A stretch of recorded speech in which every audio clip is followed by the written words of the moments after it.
Welcome to Noble Warrior. My name is CK Len. Noble Warrior is where I interview leaders, thought leaders about their journey to deeper purpose, deeper joy, so you can do the same. My next guest, super excited to have him, is a well respected practitioner and teacher of Native Hawaiian practices. And he is especially effective at integrating Native Hawaiian cultural values and principles into contemporary business practices. He's the founder of Life Enhancement Institute of the Pacific. If you're interested, if you love what he's saying, go to bit.ly/truth beyond limits. You'll find all of his future talks and engagements and teachings. Welcome, Kumu Ramsay Taum. Thank you, CK. I really appreciate the invitation and thank you for having me on the show. Looking forward to it.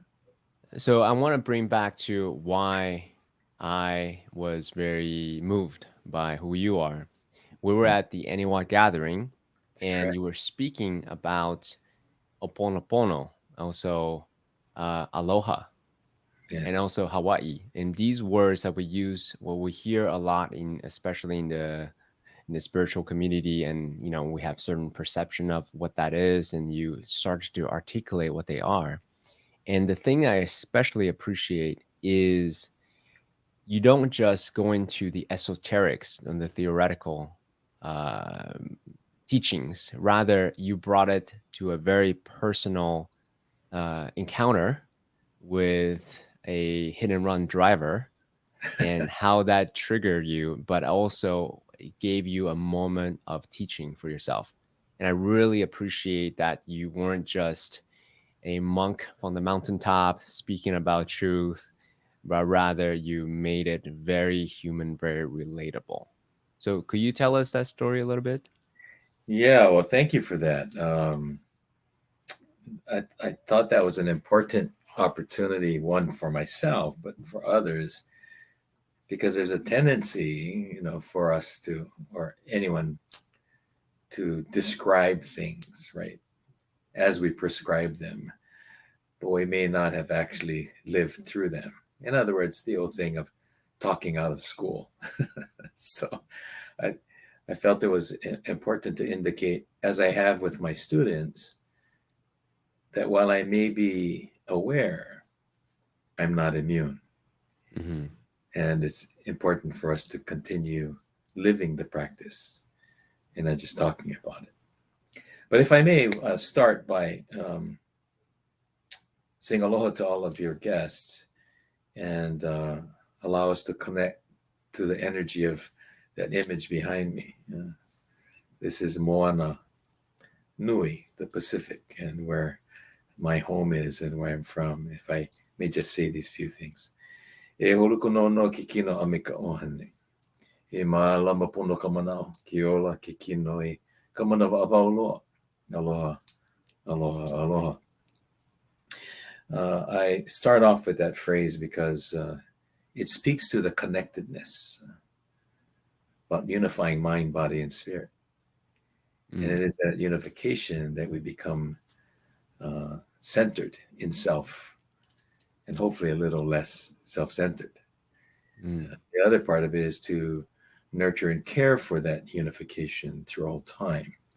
It acknowledges that we're all connected, you and I, and the space around us, and all that occupy that space, past, present, and future.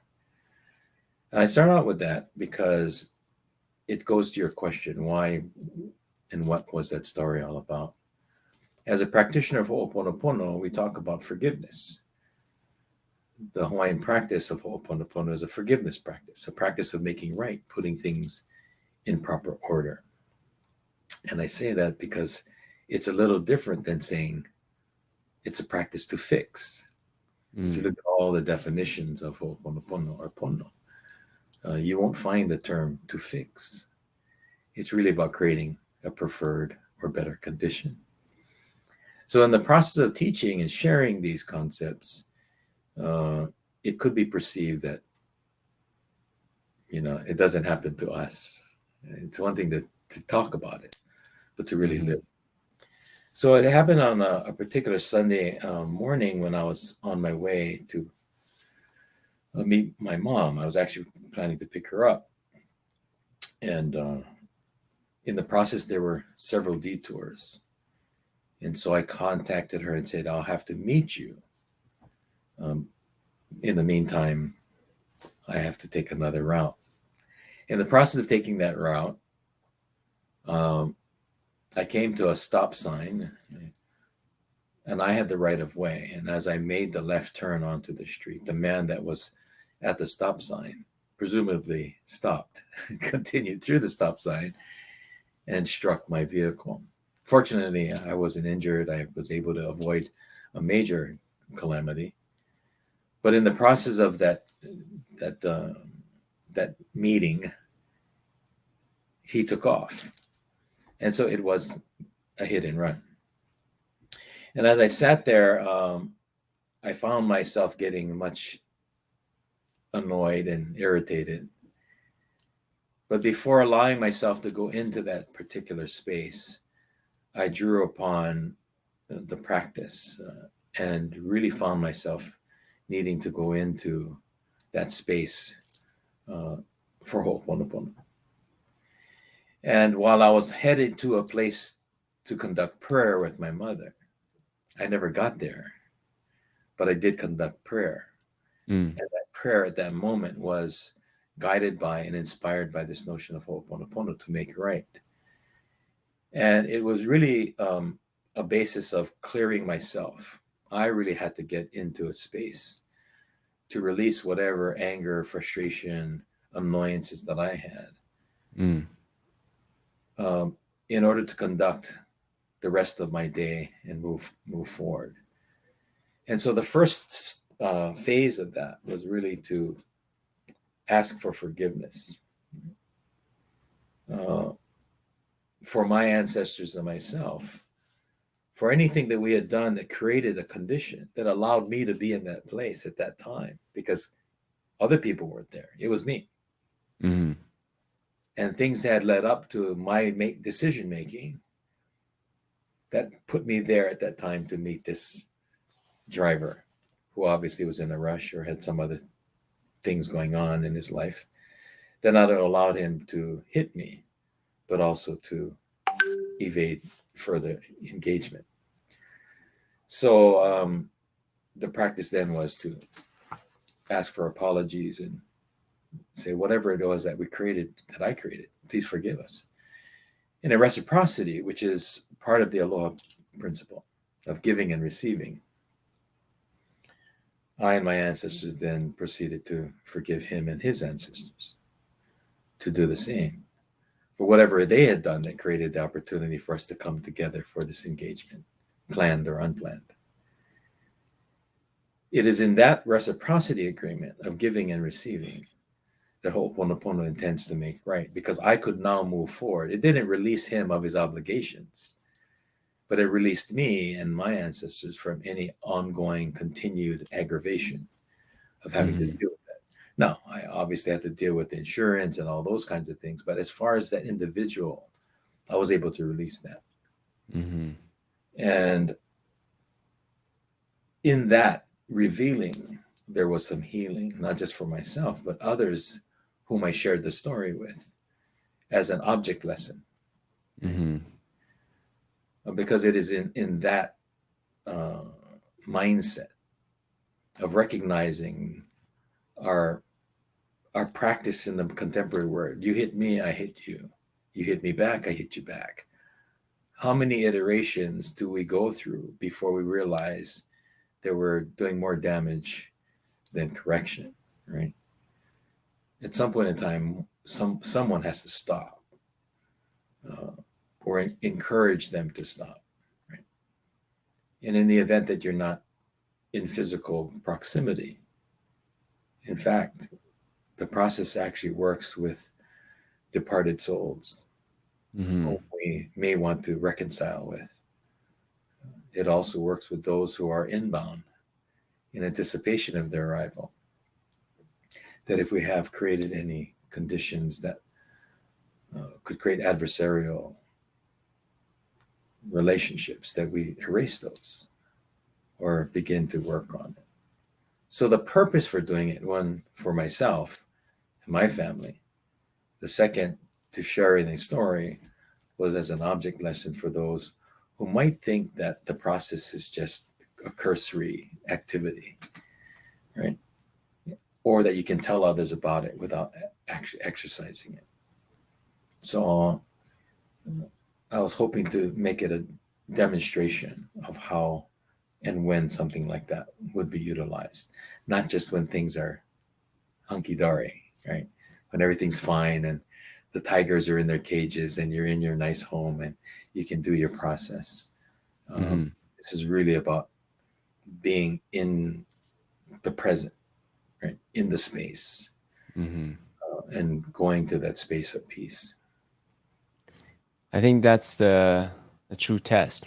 I mean, it's easy to talk about love and wisdom and truth when you are in the four seasons and there's people waiting on you and everything is comfortable. But the That's real test of kindness is when you don't necessarily have to, right? And when you have all the quote unquote right reasons to be angry and all those things, and you have a lot of agreement from people around you, right? Hey, that was right for you to be angry, but you still have the discernment to bring that inner peace back, to bring that forgiveness back. So I think that's, hence that story was such a beautiful illustration of what could be.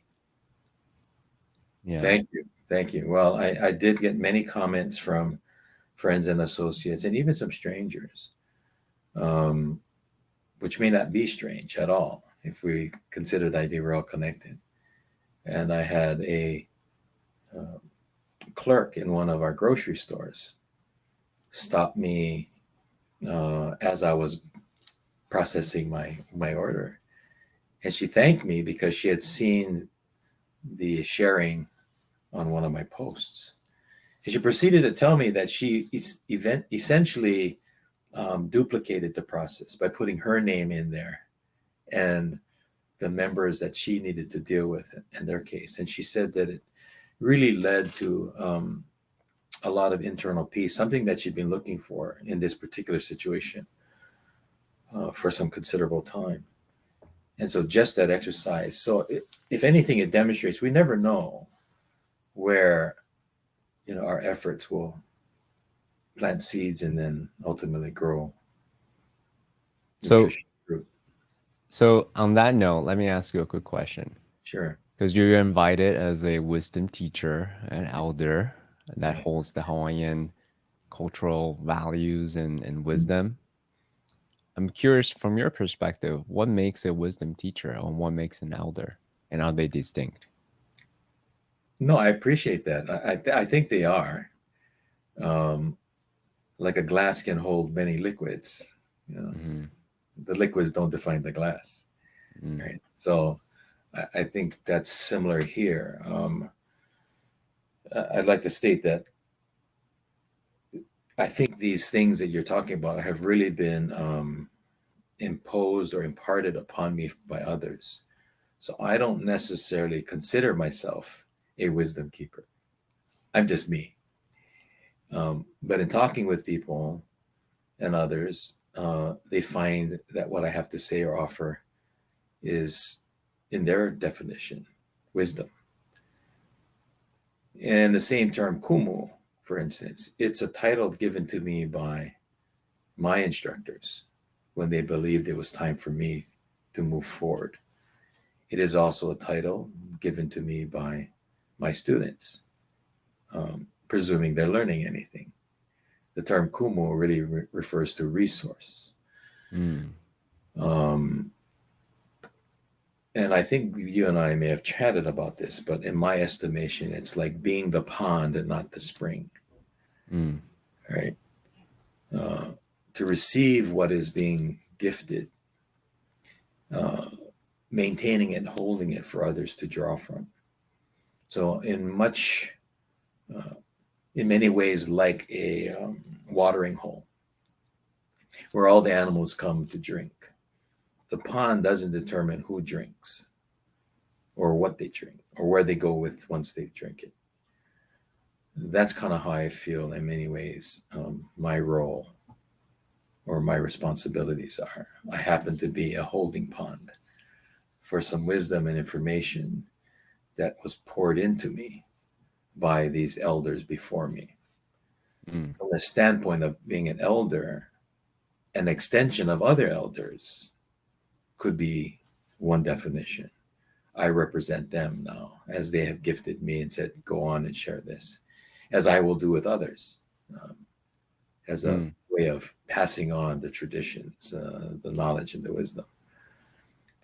As far as wisdom is concerned, I think we're living in a time where we're pursuing knowledge. There's all kinds of knowledge, all many different ways of knowing. But the pursuit of knowledge may be moving far too quickly in the absence of including wisdom. Wisdom being that experience, the actual application of whatever that knowledge might be. So I think you can say, I know something, but if you've never really done it, do you really know it? Once you've applied it and you can repeat it, as well as convey that to others in a meaningful way, then I believe that begins to bubble up into what we might call wisdom. mm, So in my case, I think that there's been a lot of experience, which then lends to expertise, to be able to do, as you said, just in that story, apply knowledge in a way that demonstrates wisdom, how to apply what it is we know in a way that then helps others to do the same. As far as elders are concerned, in Hawaiian custom, the term kūpuna mm, is usually used to refer to someone, a grandparent, in a mm, linear familial way, someone that is older. And that doesn't necessarily mean just someone that's in your nuclear family by blood. So anyone my elder, older than I am, by age could be considered kupuna. The definition of kupuna broken down in Hawaiian is resource, the human resource. Puna is a name for resource. Ku is the name for man, that which stands. Kupuna then is the resource or the origins of man, which are our grandparents and our ancestors. So kupuna are ancestors, therefore our elders. They came before us. Now, what's important is your question is whether or not all kupuna are wisdom keepers or are all wisdom keepers kupuna. I think we know by our experience that there are those that have reached an age that may qualify them as kupuna, an elder. But some of us have not matured, regardless of our linear age, chronological age, to really earn the status of kupuna or wisdom keeper. And so many of us, despite our age, uh, still retain adolescent practices, while others have gotten to a place of maturity that is tolerant of those practices, but much more willing to share their wisdom. And so I've had the good fortune of being mentored by many of those individuals who are both kupuna, uh, and were kupuna in both respects, both in maturity, but also keepers of wisdom. And they found it appropriate to share what they had with me. And so, to that extent, I believe I'm an extension of them in as much as I'm creating my own space as a result of that. Yeah. mm. Sorry, long winded answer to a short question. No, I would call it comprehensive. Yes, it was a very comprehensive, which I appreciate. And another indicator of um, how much of you're a teacher, right? Mm. Because in my mind, what is a wisdom teacher? I love the way you said it. You have the knowledge, you have the experience, and your ability to translate that to someone who may not have had the experience. I think Mhm. the three is very important. And I just love the way that you tell stories and you're able to weave multiple topics and drop gems like it's nothing. Well, I So appreciate it. a great It's one of skill. the reasons. It's one of the reasons why my consulting firm was named Life Enhancement Institute of the Mm, Pacific. The acronym LEI refers to lei, like the ones I'm wearing. hmm And a lei, in many respects, is a physical demonstration of synergy, of taking things that may not appear to be common and putting them on a common background. In my case, they happen to be common shells. But with our floral arrangements, you could have flowers or things that don't look like they fit, but when you put them on the right backing, they become much more than the sum of their parts. So that too is a metaphor, an analogy of what I think I'm aspiring to do, which is to take things that don't seem to fit, put them on a common background, so that regardless of where one is coming from, background, experience, knowledge, etc., that they can benefit from experiencing that. So I get to speak in many different places, different venues, different silos, if you would, and manage to somehow convey information that, regardless of whether you're a doctor, an engineer, a truck driver, what have you, that if you're in that same space, you'll walk away with something of value. Um, and most times I'm just relying on spirit to guide that. it's not it's not a mechanical thing. It's just kind of getting out of the way. So okay, so as someone who is a teacher as well, right? Because Mhm. noble warrior, my job is to excavate, to Right. curate wisdom and wisdom teachers. And I love what you just said, right? To listen to the room, listen to what the room needs, and allow spirit or the inner guidance to share that whatever that may be sort of a side conversation. So if you can concretize that skill, that would be amazing for other aspiring wisdom teachers. Yeah, I guess the best way to say is get out of the way, listen. Um, we're sensual beings and are responding to our senses of physical senses, sight, touch, smell, sound, all those. But the other senses, the more esoteric, deeper ones, the ones we aren't physically attuned to, I believe are those that I'm referring to. Some would call a sixth sense, seventh sense. It's spirit. And it's being moved by and listening.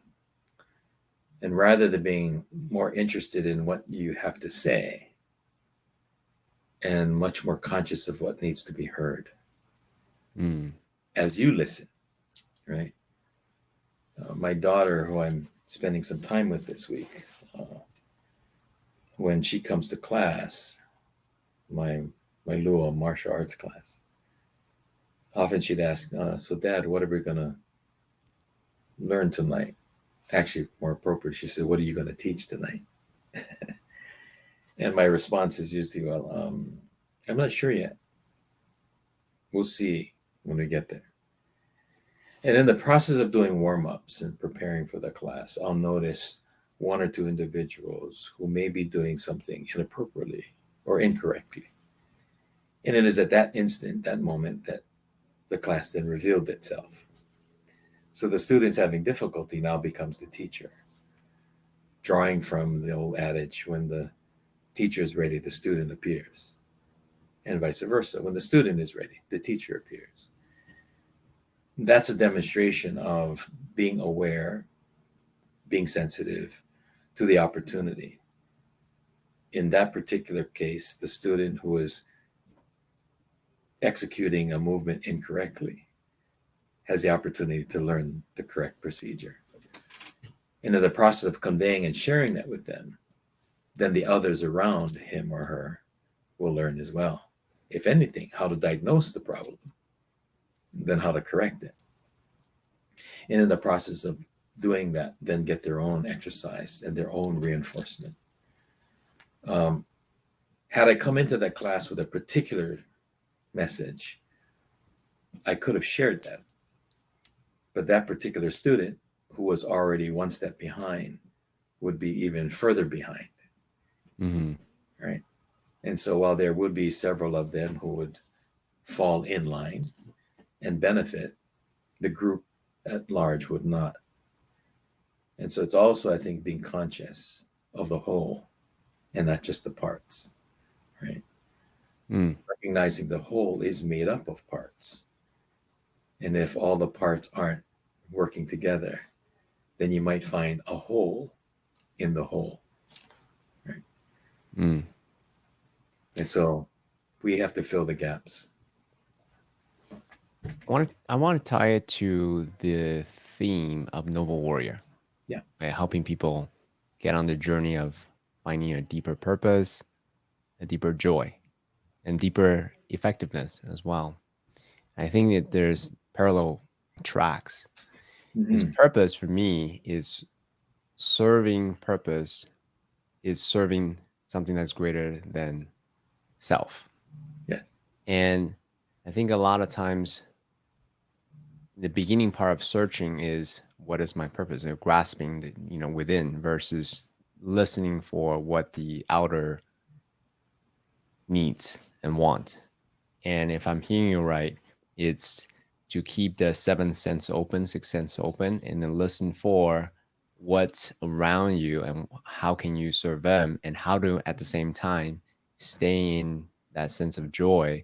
So you, and then it's through the iteration of that, then you, whoever's listening, would see that that path of higher Yes. purpose. Oh, What's your take on that? I think we're all in different places and we have different opportunities to experience what we're talking about.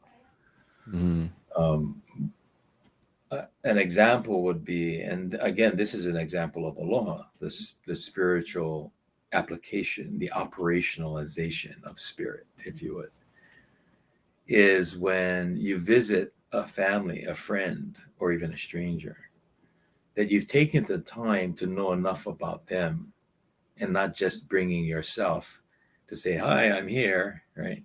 Enjoy me. Um, yeah, the pleasure is all yours. that's Right. funny. So it's actually going to someone and bringing a dish of food, for instance. If you bring the food you eat, that presumes that they eat it too, but you're still thinking about yourself. But to go into a home and know that a particular family uh, may be lactose intolerant, that you're going to bring food or sustenance that's good for them and not just because it's good for you. That's showing an awareness. So the metaphor here, of course, whatever you're sharing is food for the mind, the spirit. And so regardless of whether or not it's nutritious for me, it needs to be nutritious for those I'm sharing it with. If it causes them illness, disease, disorder, disruption, then really it served no purpose, not even my own at that point, right? And the joy at that point in time is seeing and knowing that when you've contributed to someone else's well-being, and in Mhm. doing so, contribute to your own. Mm, If for no other reason, you've now made another friend and hopefully mm, eliminated a potential enemy, right? mm, So you're building community in that way and not just building self. And I believe this draws from the law of expansion. As you expand others, so do you expand. mm, But it requires you to expand your awareness, expand your reach by expanding your sensitivities to the well-beings of others. And this goes back to or brings forward um, an attitude of we rather than me. And I think as facilitators, teachers, uh, healers, or revealers, that's a big part of the characteristics of being and living those responsibilities. I'm curious because as a teacher, part of the role is to elevate the prominence of Mhm. the brand, the teaching, right? The person, the human being. And but also at the same time, the teaching isn't about the human being. We're merely the vessels, right? The conduits. This is flowing to us. So how do you reconcile the importance of quote unquote branding, right? So Yeah.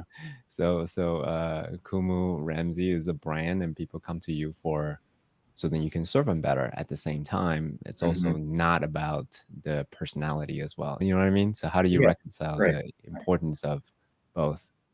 Well, I have to admit, CK, I'm probably still learning that myself, um, because I really haven't focused on branding, and maybe Mm. that's my brand. So, yeah, A I'm brand of not no brand. exactly right. I'm brandless. That's the brand. Uh-huh. Um, because as I've told others, I don't go where I'm not invited, and that's why I thank you for inviting me here today. I probably wouldn't have sought you out and say, "Hey, I want to be on your show."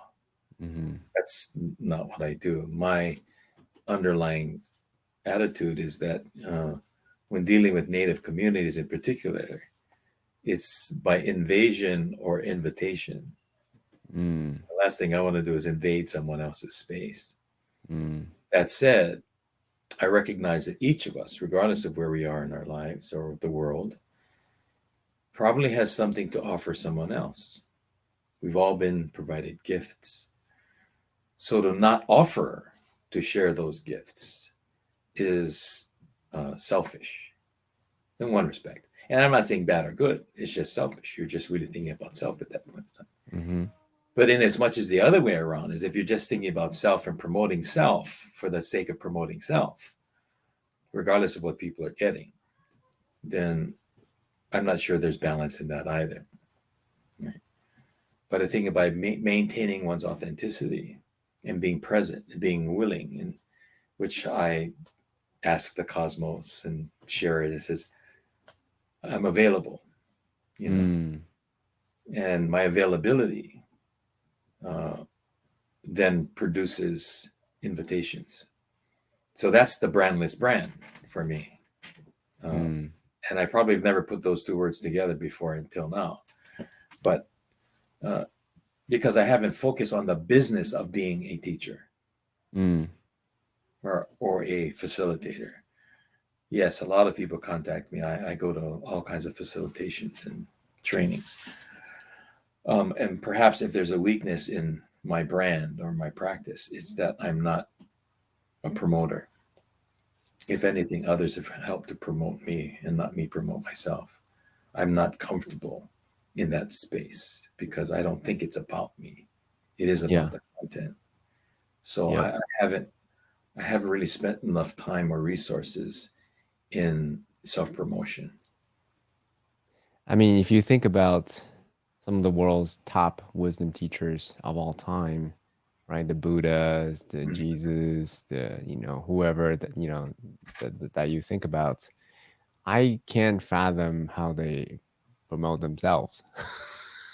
It's uh, Yeah, it's the potency comes from their words and also their embodiment, right? So it's not just words, right, but like how they live their life, how they treat other people right, from the micro moments. If let's say if we transpose them to 2022 today, I can't imagine them be like, look at my name and put their name on a building or something. That would be weird. right. Yeah, and it seems like all the interpreters, the salesmen, are really the one that are doing the promoting, right? The salesmen of the particular brand or product, they're selling themselves to sell the product.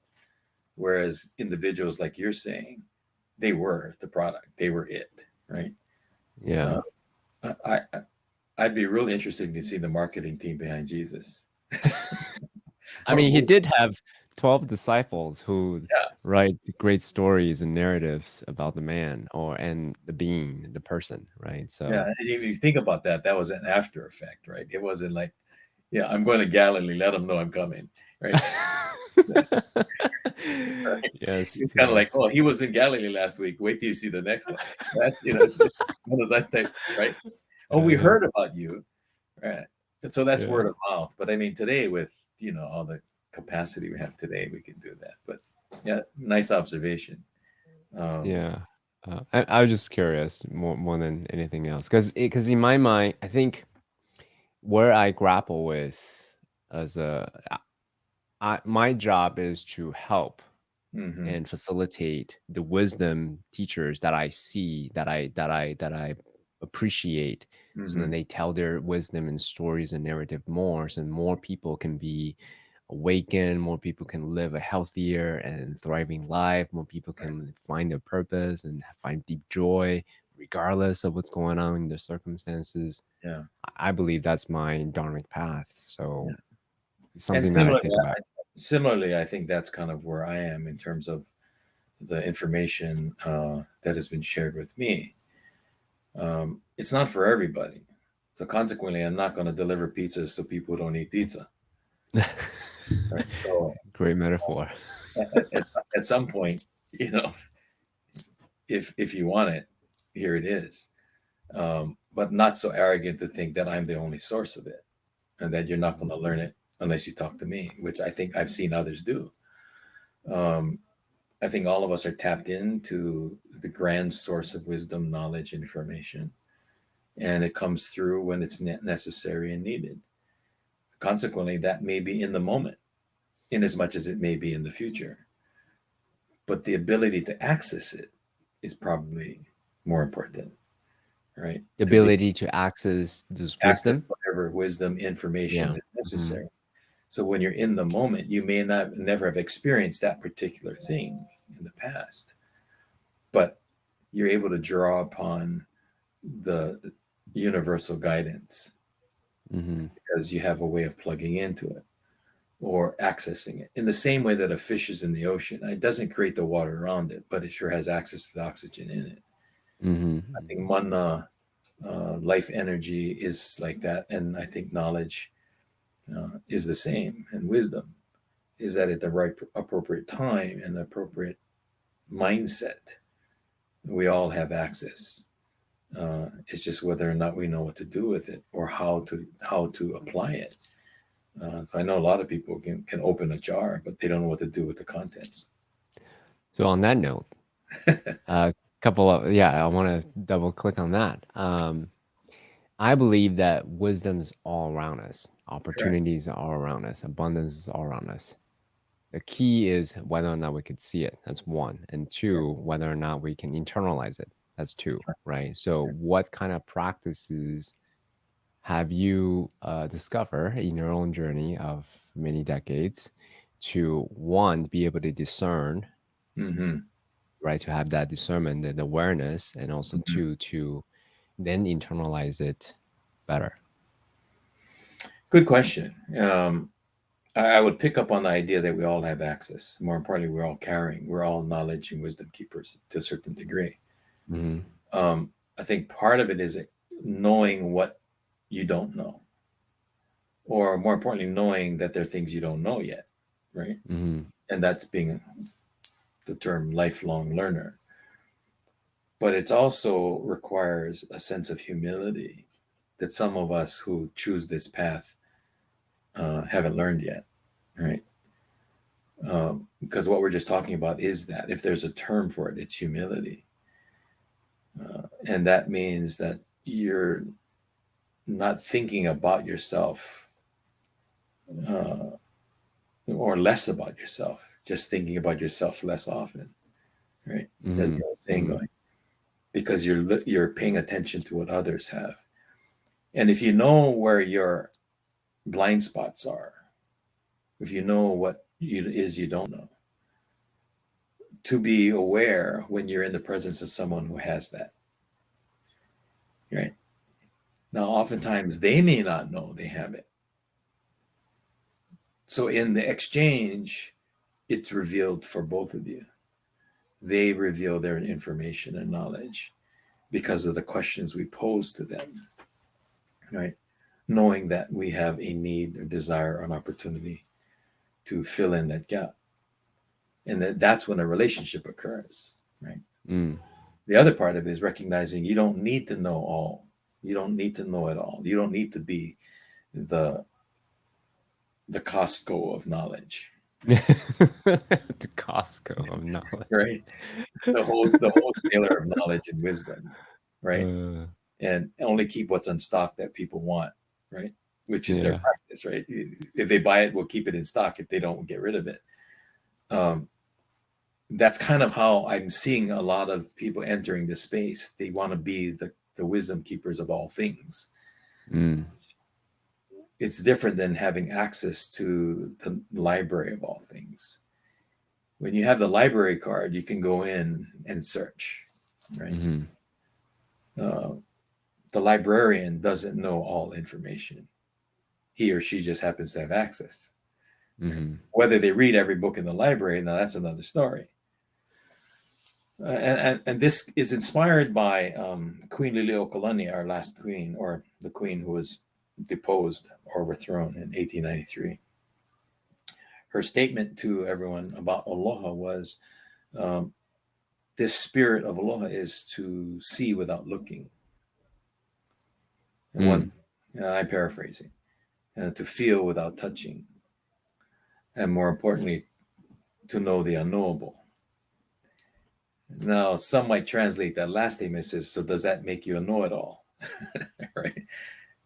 No, not at all. If anything, the concept of to know the unknowable really suggests if you know the source of all things, in this case, God, the creative forces, the librarian, if you have access to that, you have the library card, then anything that you require or need, you can now access. Mm.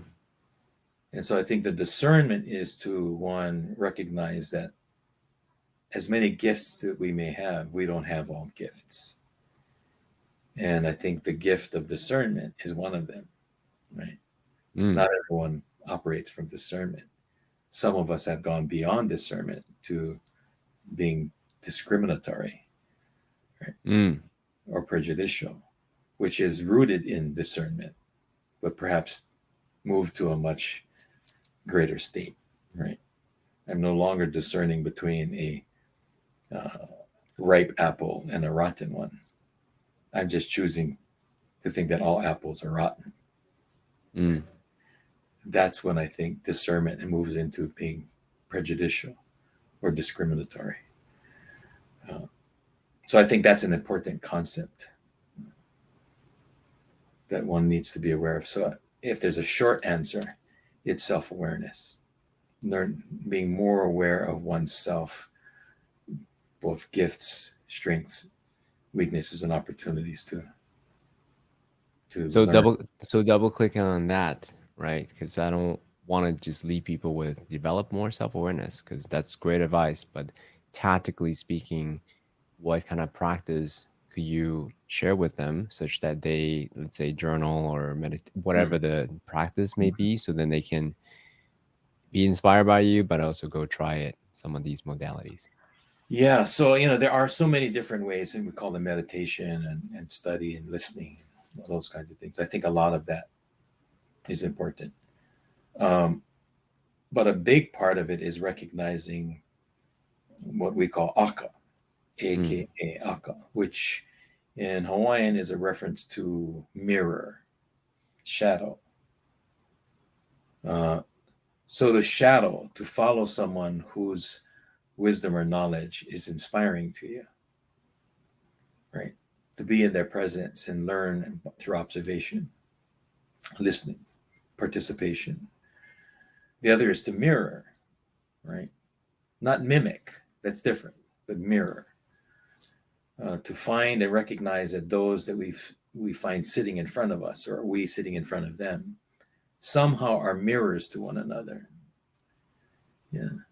To the point that the things that annoy us about ourselves can often be brought out by someone sitting in front of us. I don't like what he Mm-hmm. just did, but really they just demonstrated what you don't like about yourself. Mm-hmm.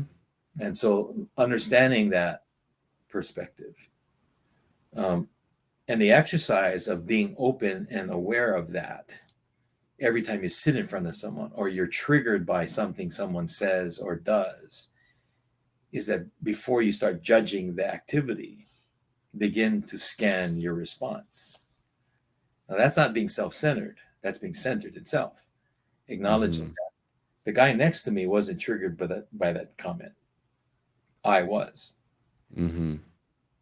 So the question that I would ask myself at that point is, what is it about me that allowed me to be triggered by that caused me to behave the way I'm behaving now? Because I brought that to the room, right? This person that's outside of me is like that regardless of whether I'm in the room or not, right? Other people have found comfort in his or her conversation, and yet I'm annoyed by it. What is that? What did I bring? What was in me that got annoyed by that? And I think that's an important question that reveals these other things. So what is it about me that I can then let go, refine, right, improve upon, that allows me then not to be triggered in that way, especially if it's a negative trigger? Mm-hmm. So I think that's an exercise, and I think if people become more aware of that and challenge themselves to go to that place. Now, that's not to put fault or blame on oneself either. Let me Mm-hmm. clarify that. Mm-hmm. Mm-hmm. In other words, not why am I such a bad person? Because there are people that go down that path. You know, I'm not worthy, right? That type of thing. It's not about worthiness. It really has more to do with um, your grandmother packed a bag for you, and she packed the bag for the terrain that she was most accustomed. Once you leave that terrain, you have to be confident enough to say, "Thank you, grandmother. That caftan or that blanket you gave me was wonderful when it was cold, but now I'm in the desert and I need to don something else." So be grateful. So gratitude is part of that exercise. Being grateful for what it is we have, but also finding gratitude for the opportunity to seek something different in the right time. So these are attitudes as much as they are aptitudes that I Yeah, think each of us can begin to subscribe to. I love it. I'm reminded of a mental exercise that I was taught once. Uh, Imagine someone who comes up to you and say, "Hey, I really dislike your blue hair. I really hate it." And obviously, you don't have blue hair, so it's like, "Oh, okay." It's like Teflon, right? Water off duck's back, so to speak. It's just like Right. it's not me. But if you're triggered by you're too tall, too short, too big, too small, whatever the comment to you, there's a Yes. part of you that believed that. That's why it was trigger. Right. So what you said is perfect. Like what's within me that has me being triggered by this, and what an opportunity, what a teacher this moment is to myself. So let me think about it and look at it, and also do it in the sense of gratitude. Also do it in the sense of from the place of being a objective observer, a scientist looking at this, rather than Yes. I'm a good person, I'm a bad person, this way or that way. So Yeah. If I may, CK, I please. think there's also uh, I think the difference between assessment and judgment. Hmm.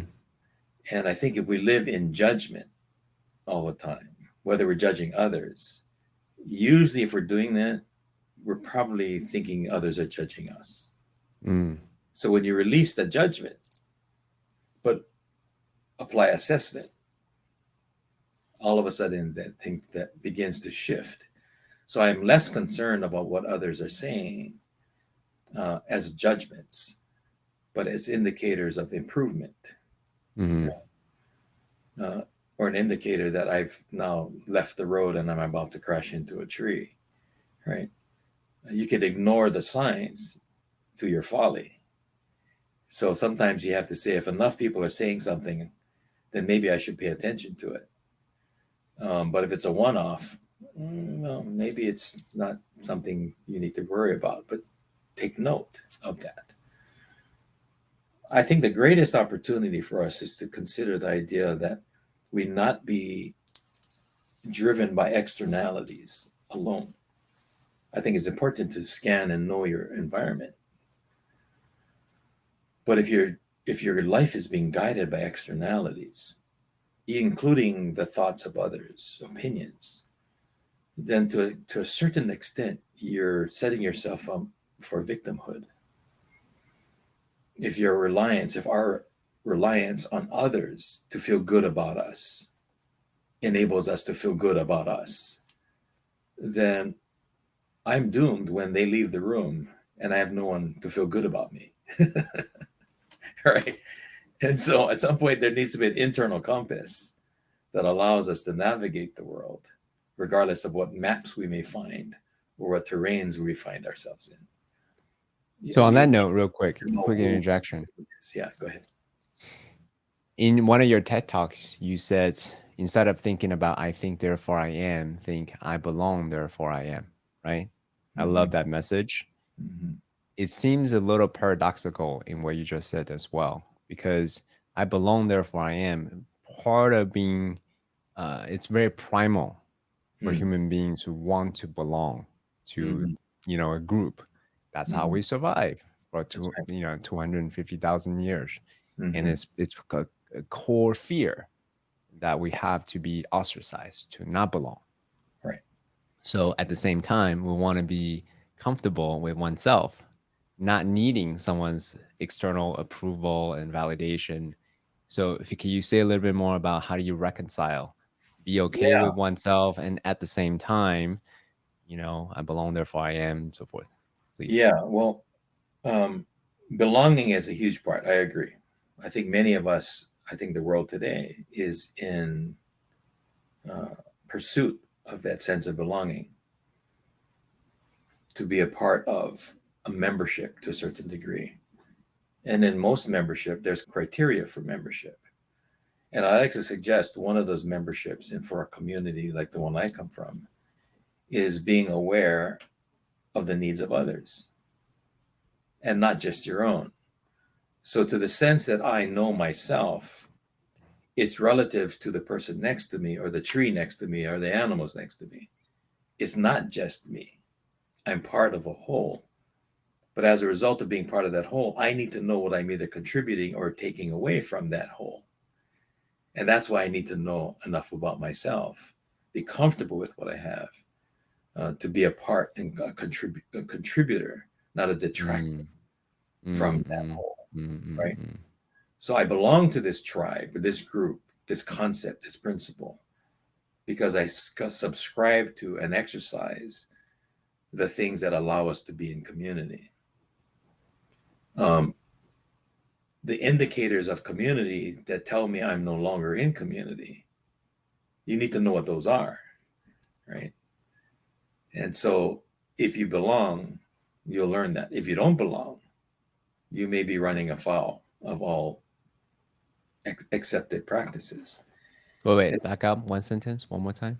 yeah, if you're running, if you're not aware of what those practices are, and you're just operating off of what I want, what I need to do, you could find yourself outside of the community, despite your perception of being in it, because you're now in opposition or out of sync with the community practices, right? Or belief systems. So, whatever you belong to, or your sense of belonging, once you're there, being is the next part. How do you be in community now that you have a sense of belonging there?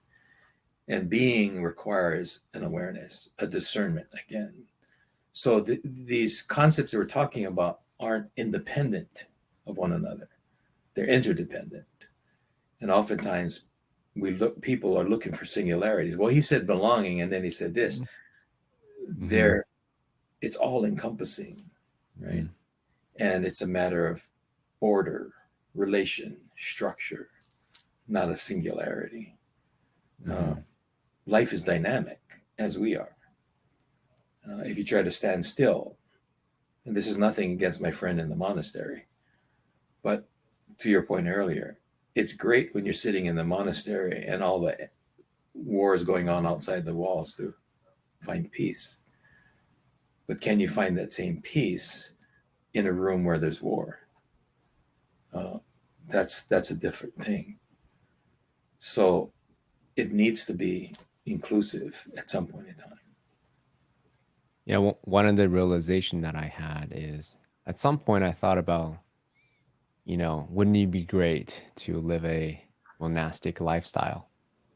And I realized it's actually harder to be a householder because we're in the world, we're of the world, we're not above the world. So so to me, what an opportunity to really practice all of these teachings and wisdom that we learn from books as a Yeah, householder. yeah. Well, I think we all just kind of experienced the monastic experience the last 2 years. Hmm. We all got to sit in our homes and communicate with the rest of the world through mediums like this. So I'm not sitting on a mountain, but I'm in an ocean, right? And I have to leave my ocean sometimes, uh, if anything, to learn more, but also to share. And so the internet, Zoom, and all the various technologies have allowed us basically to stay in our little monasteries, but at the same time, get outside and experience the world. So we're in an interesting time. Um, but it's all perspective, right? It's all point of view. So I have a curious question, and this is I'm a technologist and formerly trained PhD biomedical engineering, academic research. Mm-hmm. So I very much came from the world of cutting edge tech is the best. That was Mm-hmm. in my 20s. And then I came to realize the folly, using your words, of that way of thinking. Oh, there is value in lineage, tradition, wisdom. So I'm coming back to to appreciate lineage, tradition. But I also see there needs to be a harmony in the middle, right? Yeah. Because there's harmony in the middle. There's pros of cutting edge technologies, there's pros of lineage, tradition, wisdom. As a teacher, as someone who is a modern householder, how do you reconcile the polarities of these poles? That is a great, good question. I think the operating word you use is harmony, and what does that feel like? What does that look like? And I think it's in pursuit of that. Compared to what? The question would be peace in and of itself, or balance. Those two things we define in different ways. But I think what really defines peace and balance is harmony. When things are in proper balance, there is harmony. When things are in peace, when there is peace, true peace, there's harmony. Um, but I could be in, like you said, in the monastery experiencing peace, but outside there's war. I don't think that's harmony. Things are not harmonious at that point. And so my inner sense, as well as the external world experience outside, if I am finding a sense of calm and I walk outside and there's calm, there's resonance. But Hmm. if I walk outside in my calm while people are throwing stones at one another and I continue walking in my calm, right? That's ignoring. Mm. The first would have been ignorance. I don't know they're going nuts outside. I'm just being calm inside. But when I go outside and I see this disharmony, but choose to be in my own harmony and walk by it, Mm. not do anything about that. That may just be ignoring. And I think there's a difference. I don't think you can ignore. I could choose to say, I'm going to stay in my harmony. I'm going to stay in my peace and let you guys fight it out. That's a choice, right? But I live, my choices are, is there things that I can do then to contribute to that harmony? What is it? I go back to the earlier question. What is it that I've contributed, consciously or unconsciously, that is creating that discontent? Despite the fact that I'm feeling my own harm, my own peace right now, because I'm witnessing that, I'm seeing that, I'm aware of it. Therefore, I must be part of it. Otherwise, it wouldn't be in my awareness. Here's a good example, or an example. How good it is, that's for others to determine. I work with a number of people who are in conservation work. Mm-hmm. And interesting enough, I was in a meeting where they're talking about we need to save the forests because every time we go to the forests, we're robbing the gibbons, the orangutans of their home because the minerals that are in the soil there is helping us to create these things called cell phones. Mm-hmm. We have to stop that, save the gibbons. And my question is, so how do we plan to do that? Well, we're going to send out emails and we're going to do an internet campaign and we do this. And so how do you plan to reach everyone? Well, we'll get on our cell phones and send out emails. I'll make some calls on my cell phone. Oh, you mean the thing that's causing the gibbons in the forest? Right. You're going to use your cell phone. All right. It makes a lot of sense to me. Right. It's those kinds of things that we sometimes we get so deep into what it is we think we're doing that we completely miss all the signs that we are part of the problem and not just the solution. I Mm-hmm. think that's a level of discernment. That's where harmony begins to, you see, if I'm relying on the very technology to end the use of the technology, or at least the extractive practices that fed into this technology, how do I do that? And if I can't do it if I'm not aware of it, right? And so for me, that's a big part of it, is really acknowledging what is my contribution, how am I contributing to the problem as well as to the solution. And that's where balance starts to happen, right? It's a balanced view of things. And if I'm looking for peace for the gibbons and the orangutans, that their peace is my peace. When I know that they're sleeping well in a tree that has not been uprooted for the soil underneath it, for my cell phone, then I have found harmony, right? Yeah. What I'm hearing you say is, well, first know your own terms.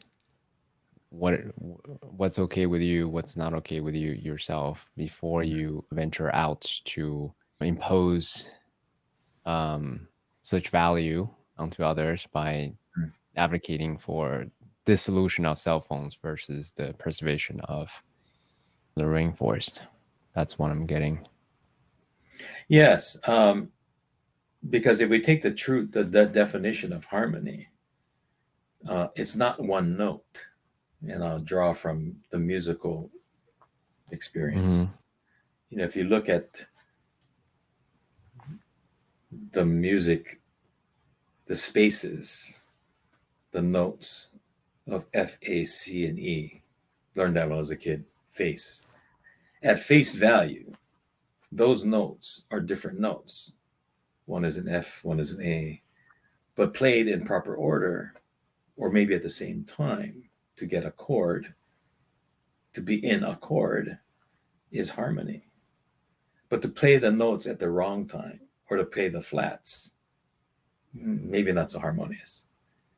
But they're all in the same place. They're all in the same measure, right? To be a good musician, however, to bring out that harmony, one must know what order there is, what sequence, must timing, and sometimes when to be quiet, right? Silence is quiet, is music too. And so I think that's all part of it. It's not one note. Life is not one note. And I may be the carrier of one note. And when I find those others with the notes that we can begin to create music together, then so be it. But it's acknowledging that I'm not the one carrying the single note. Mm. There are others out there as well. I appreciate you saying using the musical metaphors, because for me, I like harmony. But then I also realized there is a time and a place for dissonance. That's particular, serves a particular jarring experience for some. Like, for example, when I sit in, let's say, the Shipibo style of ayahuasca, they play a lot of dissonant notes and Right. it serves a particular function. I was like, huh, interesting. So I do Yeah. want to, yeah, go ahead. No. I mean, I think that's when learning happens. That's when change happens, right? Uh, as I look at the image behind me, uh, a calm ocean is great on the surface, but there's a lot of activity going underneath it. Mm, And one of the places that is difficult to be in, but probably the most exciting, is where the waves meet the land, right? Where the sea meets the land, that churning, all that activity. As disconcerting as it may be for someone being tumbled around in the shore break, it can lead to a better future if you learn how to swim, right? Or how to yep. get past it. Either that or just stay out of the water, right? But it's that dissonant, that place there where everything's happening. That's when you come to a decision. Do I get in or do I stay out? Right. Yep. But if you don't know that, I'm going to try walking on water today. Right. So, um, again, it's all part of it. Everything has a part of the whole.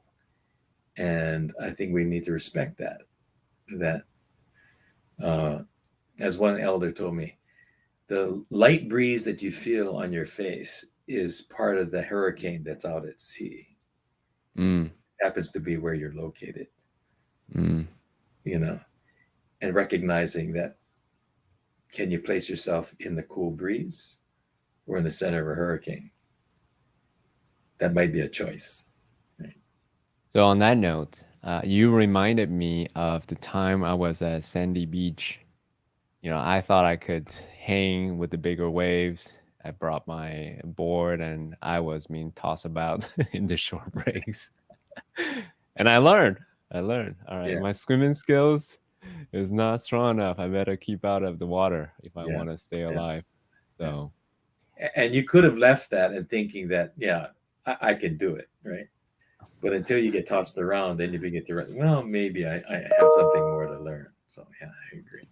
so on that note, you consider yourself a community builder, a Yeah. social engineer, right? You put yourself consciously in a position of, shall we say, friction, conflicts, disagreement, as a way to bring reconciliation and trying to find the solution that would bring harmony to everyone there. Could you tell us a little bit about why you want to do that?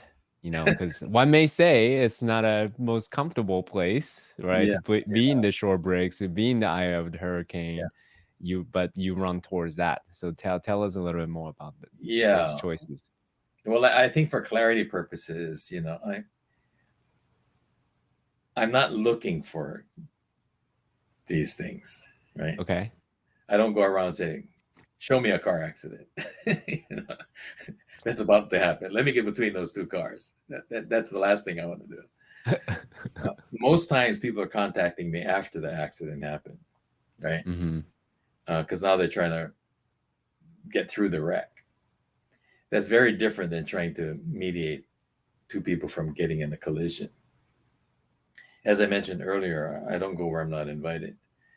So what happens is people recognize that I have a skill set, or at least it's a demeanor that helps them come to terms with it. And as a third party, not having any dog in the fight, if you would, right?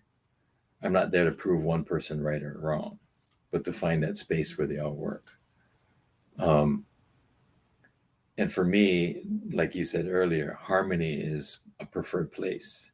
So wherever I can go, and if I can be in harmony in that place, I'd like there to be harmony. And if people are seeking that out, that's what I'm looking for as well. So the higher order is harmony, not fixing problems. Mm, Higher order is creating a condition where these conflicts don't exist. So I'm mm, not looking at fixing conflict, mm, right? What I'm hoping to do is create a condition where conflicts no longer required to achieve what those two people are trying to achieve, which seems to be harmony or peace, right? Um, I think we can fix problems and never eliminate the source of the problem, which means the problem is going to happen again, right? So that's kind of the guidance and direction that I take. Um, it's the old adage, you don't bring a knife to a gunfight, right? So I'm not looking at getting into fights. Maybe there is a story, and that story I could share is um, about two tribes. There's a tribe of chairs and a tribe of tables. The chair tribe has been trying to get tables to become chairs, while the tables have been trying to get the chairs to become tables. It's been an ongoing feud between the chairs and the tables. And then one day somebody came in and said, I'm going to throw a party. And they contact the tribe of chairs and the tribe of tables and invite them to the party. And when coming together, the tables and chairs recognize that together they've enhanced the party. It's in that working together that their identities were really clarified. They needed one another to make the party a party. So for me, anytime there's a dispute, throw a party.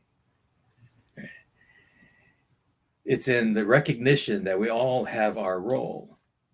And at some time, if that's all it is, my role is the role, we tend to miss the value and import that someone else can contribute to me living up to my role. In this case, the tables gave meaning for the chairs, in as much as the chairs gives meaning to the table. That's what I try to do. Is so what is the and in this case?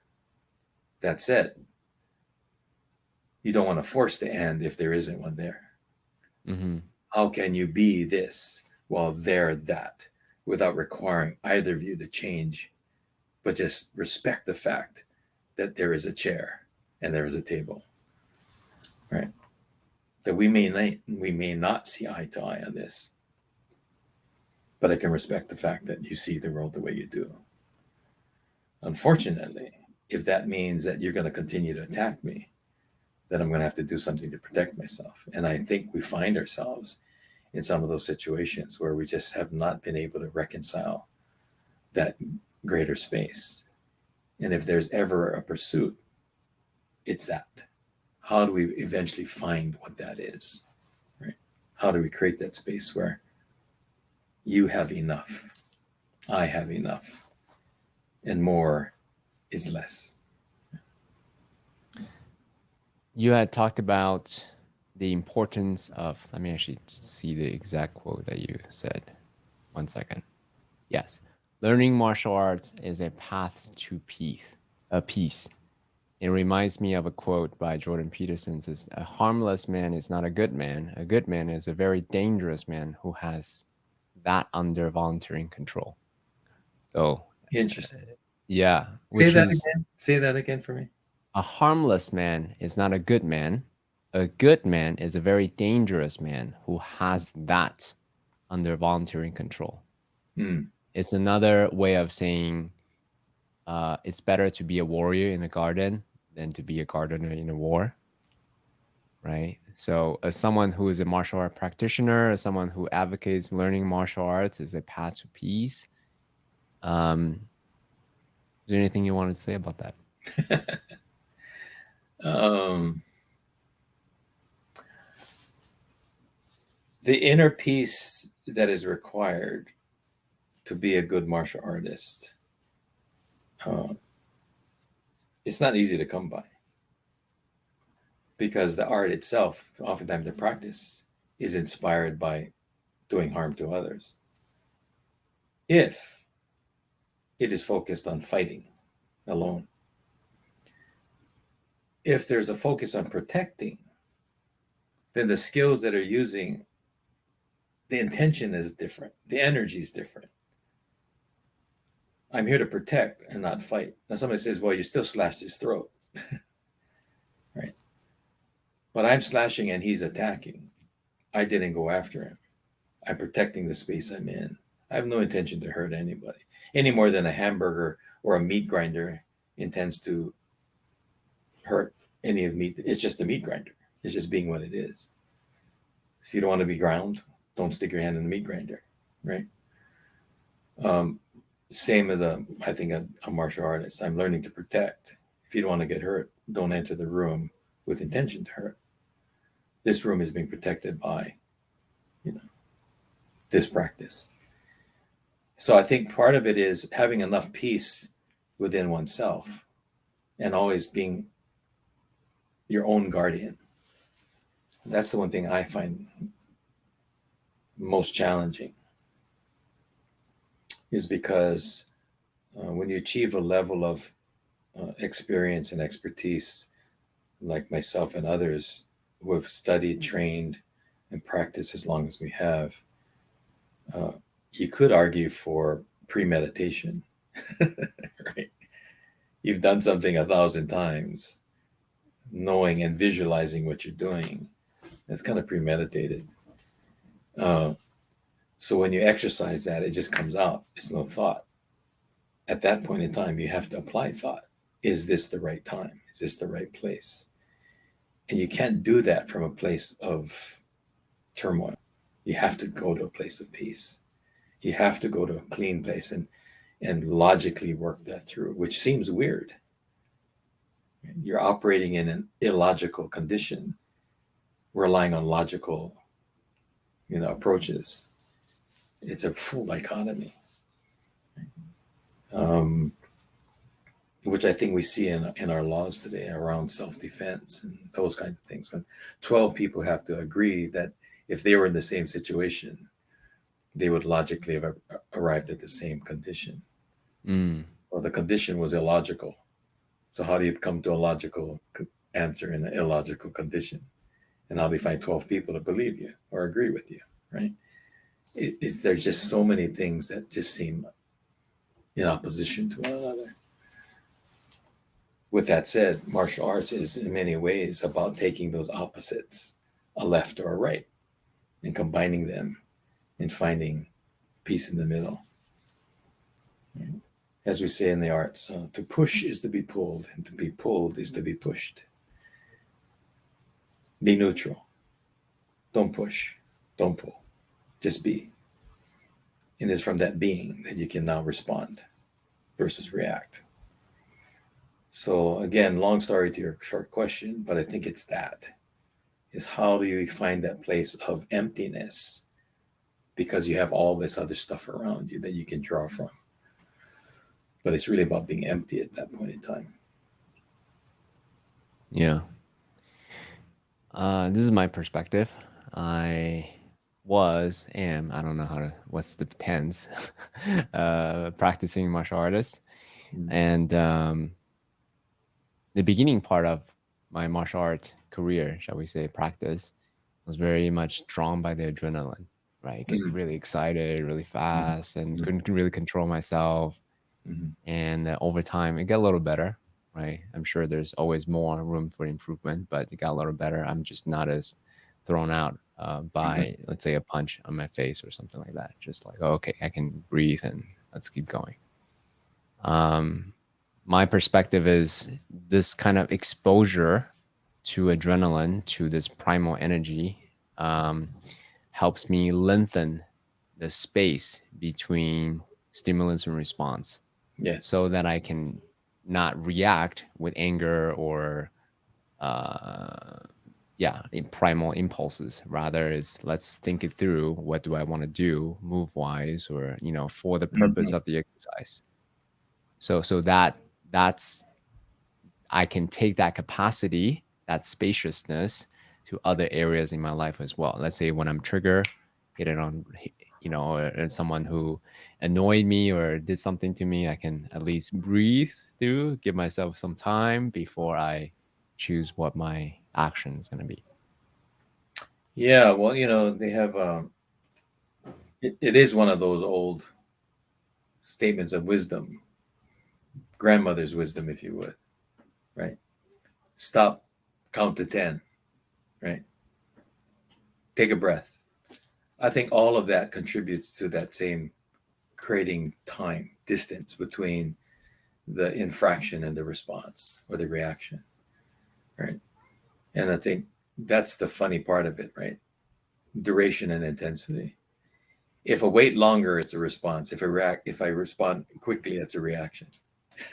So Mm, how far away from a particular impact or incident does that become a response rather than a reaction? Right. mm, I think that's part of it, what you're saying. Um, in the native world, there were communities that had war chiefs and peace chiefs, mm, and you would sit in the circle together anytime a decision to go to war or a need to go to war or conflict came up. So together they would say, do we really want to go to war? Wouldn't you prefer peace? And sometimes the peace chiefs would have to say, in order for us to keep the peace, we're going to have to go to war, right? mm. Because they know what that looks like and that there will not be peace until we end this, right? And that may require us, again, to do, which is the fighting part in order to protect. Right? So it's not clean, it's not clear, but it's about having the ability to find balance, harmony. Yeah. I'm curious about because this is the Noble Warrior podcast.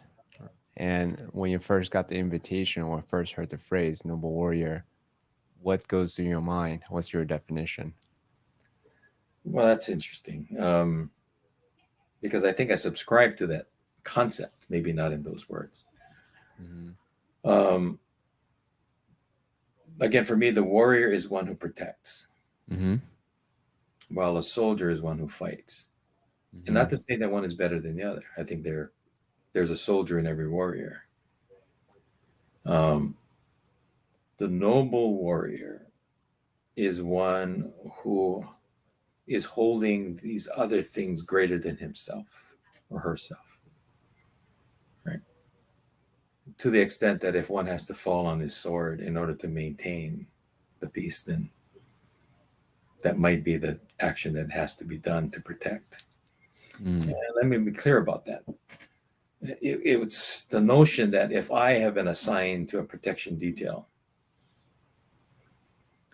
and I discover that I am the target of someone else's anger, and if they start to attack me, I have to be noble enough and aware enough that I have now put my protectee at harm. And to say that I have to stand here and protect this guy, this person, this thing, that's the higher order, and ignore the fact that I am now a target and therefore a threat to my protectee. I need to have the ability to step away and say that can no longer protect you because I myself am under attack. Mm-hmm. Now, that's different than he or she being attacked and me stepping in the way to redirect that attack, to protect them. I think that is what a noble warrior must address. That's just one example. It's beautiful. Thank you for that. Yeah. The reason why this podcast is called Noble Warrior, for me, the warrior part is the willingness, the courage to lean into discomfort. And the noble part is our higher self, right? For the sake, in service of our higher self. And that's the reason why the podcast is named Noble Warrior. Well, I can see why, and thank you for that.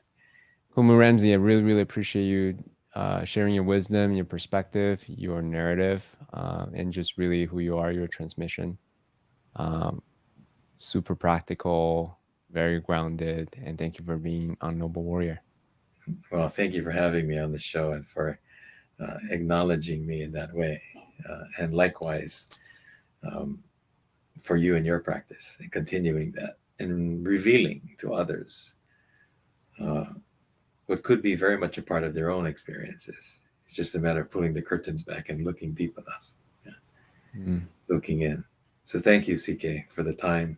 And I look forward to future conversations and opportunities for us to work together.